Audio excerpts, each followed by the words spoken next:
Hello hi ആൾ. അങ്ങനെ Scotland diaries day 2. രാവിലെ നമ്മളെല്ലാവരും എഴുന്നേറ്റു. മൈ ലിറ്റിൽ മഞ്ച്കിൻസ് അവരുടെ ആ ക്യൂട്ട് സ്മൈലിൽ എൻ്റെ ഡേ സ്റ്റാർട്ടായി. After breakfast we got ready and headed to our next destination, that is the Falkirk wheel. Falkirk wheel എന്ന് പറയുന്നത് ഒരു എഞ്ചിനീയറിംഗ് മാർവലാണ്. Literally a rotating wheel that lifts boats up from one canal to another. Just one giant wheel slow ആയി rotate ചെയ്ത് ബോട്ടിനെ elevate ചെയ്യും. So smooth, so beautiful to watch. നമ്മളങ്ങനെ ticket എടുത്തു. 1 hour അതിൻ്റെ ടോട്ടൽ ടൈം. ബോട്ടിൽ കയറാനായിട്ട് നമുക്ക് കുറച്ച് വെയിറ്റിംഗ് ടൈം ഉണ്ടായിരുന്നു. സോ അതിനിടയിൽ നമ്മൾ കുറച്ച് ഫോട്ടോസൊക്കെ എടുത്തു. Full selfies, family pics, random clicks, അങ്ങനെ every corner clicks Instagram worthy, അങ്ങനെ വേണം പറയാൻ. പിന്നെ നമ്മൾ ബോട്ടിൽ കയറായി. അപ്പോൾ അതിനകത്തൊരു ഫ്രണ്ട്ലി ഗൈഡ് വന്നിട്ട് നമുക്ക് അതിൻ്റെ കാര്യങ്ങളൊക്കെ പറഞ്ഞു തരുന്നുണ്ടായിരുന്നു. അതായത് ഇതൊരു വേൾഡ് ഫേമസ് എഞ്ചിനീയറിംഗ് ബ്രില്യൻസ് ആണെന്നും സിമ്പിൾ ആൻഡ് ജീനിയസ് ആയിട്ടുള്ള ഒരു വർക്കിംഗ് പ്രിൻസിപ്പിളാണ് അതിൻ്റെ ബിഹൈൻഡ് ആയിട്ടുള്ളത്. ഒരു കൈൻഡ് ഓഫ് ബാലൻസ്ഡ് റൊട്ടേഷൻ. വളരെ കുറച്ച് എനർജിയിലാണ് ഈ വീൽസ് റൊട്ടേറ്റ് ചെയ്യുന്നത്. അങ്ങനെയൊക്കെയുള്ള കുറേ കാര്യങ്ങൾ പറഞ്ഞു. പിന്നെ പതുക്കെ ബോട്ട് മൂവ് ചെയ്യാൻ തുടങ്ങി. ആ ഒരു മൊമെൻറ്റ് നമുക്ക് ശരിക്കും ഫീലാവും. ഒരു സൈഡിൽ ബോട്ട് ഉയരുന്നതും മറ്റൊരു സൈഡിൽ വീല് ടേൺ ആവുന്നതും തീർച്ചയായിട്ടും പുതിയൊരു എക്സ്പീരിയൻസ് ആയിരുന്നു കേട്ടോ ഇത്. പിന്നെ മുകളിൽ ചെന്നിട്ട് നമുക്ക് കാണുന്നത് നല്ലൊരു വ്യൂ ആണ്. അവിടെ നിന്ന് എന്തൊക്കെയായിട്ട് കറക്റ്റായിട്ട് കാണാൻ പറ്റുന്നുള്ളതൊക്കെ ആ ഗൈഡ്സ് പറഞ്ഞു തരുന്നുണ്ട്.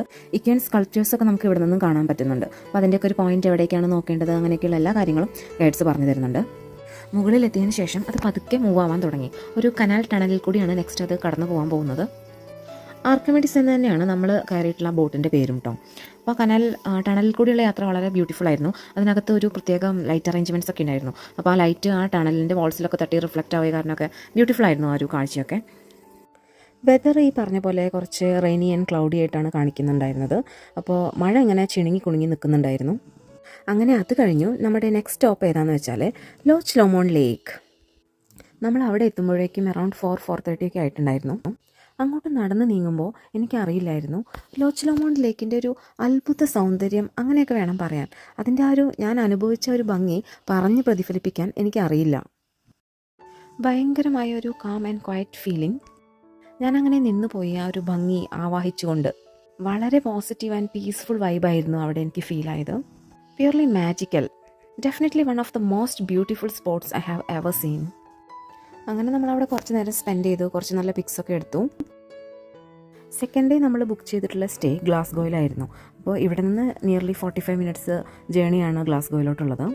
ഗ്ലാസ്ഗോ സിറ്റി അത്യാവശ്യം എല്ലാം ഉള്ള നല്ലൊരു സിറ്റി ആയിരുന്നു. ഈവനിങ് 7 o'clock കൂടി നമ്മൾ അവിടെ എത്തി. നമ്മളുടെ സ്റ്റേയിലെത്തി. കീയൊക്കെ വാങ്ങി. റൂം നൈസായിട്ടുണ്ടായിരുന്നു. Clean, well organised, not too much, not too less. അങ്ങനെ ഒരു കോസി ലൈറ്റിംഗ്, കംഫി ബെഡ്സ്, അങ്ങനെയൊക്കെ ആയിട്ട്. പിന്നെ ഒന്ന് ഫ്രഷ് ആയ ശേഷം ഡിന്നർ കഴിക്കാനായിട്ട് നമ്മൾ ചായ്വാലയിലാണ്